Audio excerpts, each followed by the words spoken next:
বৈষম্যহীন ভাবে বরাদ্দ যা এসেছে বড়াইগ্রামের প্রতিটি মসজিদ মাদ্রাসা এতিমখানা পৌঁছে দেওয়ার চেষ্টা করেছি।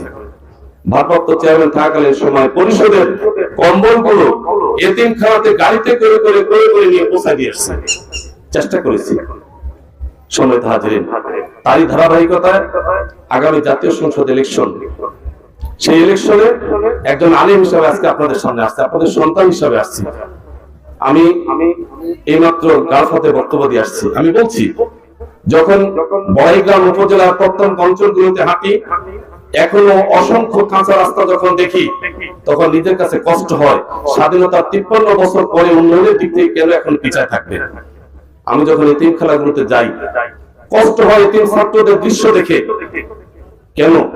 রাষ্ট্রীয় অর্থায়নে আলিয়া মাদ্রাসা, স্কুল এবং কলেজ যেমন আধুনিক শিক্ষায় শিক্ষিত করার জন্য বরাদ্দ হবে, ঠিক সরকারি বরাদ্দে এতিমখানা হাফিজি মাদ্রাসায় বরাদ্দ হবে, যেখানে আধুনিকতার স্বেচ্ছার পাশাপাশি তারাও কম্পেয়ার করে সামনে আগায় যাবে।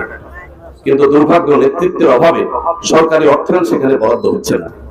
আমার বিশ্বাস, আমরা যদি আলেমদেরকে স্বাধীনতার 53 বছর পরে আপনারা একটি বারের জন্য নির্বাচিত করে একটু পরীক্ষামূলক ভাবে দেখেন, আমার বিশ্বাস উন্নয়নমূলক সমস্ত কর্মকাণ্ড এবং সামাজিক ভাবে ধর্মীয় যে শিক্ষা প্রতিষ্ঠানগুলো আছে, প্রতিটি শিক্ষা প্রতিষ্ঠানে সরকারি বরাদ্দে অর্থায়নের মাধ্যমে বিশেষ করে এতিমখানা হাফিজি মাদ্রাসাগুলোকে আধুনিক শিক্ষার গড়ে, আধুনিক শিক্ষার আদলে গড়ে ওঠানো সম্ভব।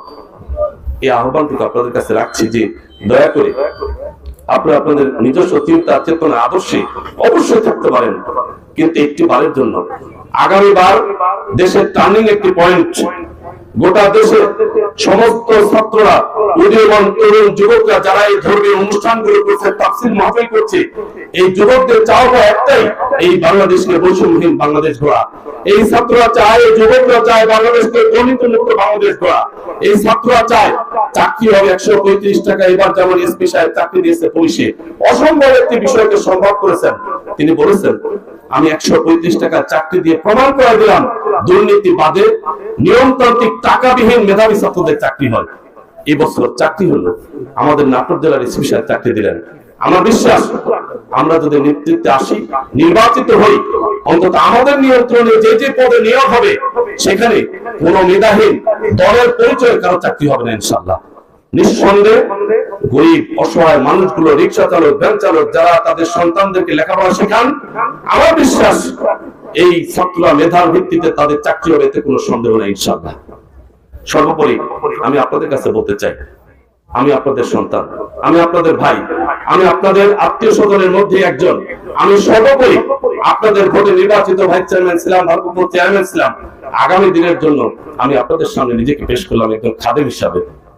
জাতীয় সংসদ নির্বাচন, সেই নির্বাচনে আপনাদেরকে খেদমত করার মতো সুযোগটা শুধু একটি বারের জন্য আমাকে করে দেখান। আমি যদি আমার যোগ্যতা, আদর্শ, নৈতিকতা দিয়ে আপনাদের সামনে সকল উন্নয়ন বৈষম্যহীন ভাবে, বয়স্ক, বিধবা, প্রতিবন্ধী সহ সমস্ত ভাতাগুলো বৈষম্যহীন ভাবে যদি আমি উন্নয়ন করতে পারি, সমস্ত মানুষের ন্যায্য হিস্সা যদি অধিকার প্রতিষ্ঠা করতে পারি, যদি অসহায় মানুষগুলো, নির্যাতিত নিপীড়িত মানুষের পাশে যদি আমি দাঁড়াতে পারি, তাহলে অবশ্যই আমাকে সাদরে গ্রহণ করবেন। আর যদি না পারি, আমাকে ডাস্টবিনে ফেলে দিবেন। অতএব আরজটুকু আপনাদের কাছে রেখে, মা বোনদের কাছে বিনয়ের সাথে আবেদনটুকু রেখে, আগামী দিন ইসলামের দিন, আগামী দিন কোরআনের দিন, আগামী দিন বৈষম্যহীন দিন, এই দেশ গড়ার ক্ষেত্রে সবার সহযোগিতা, সমর্থন এবং আশাবাদ, সমর্থন কামনা করে দোয়া চেয়ে আমি আমার কথা এখানে শেষ করলাম। বিশেষ করে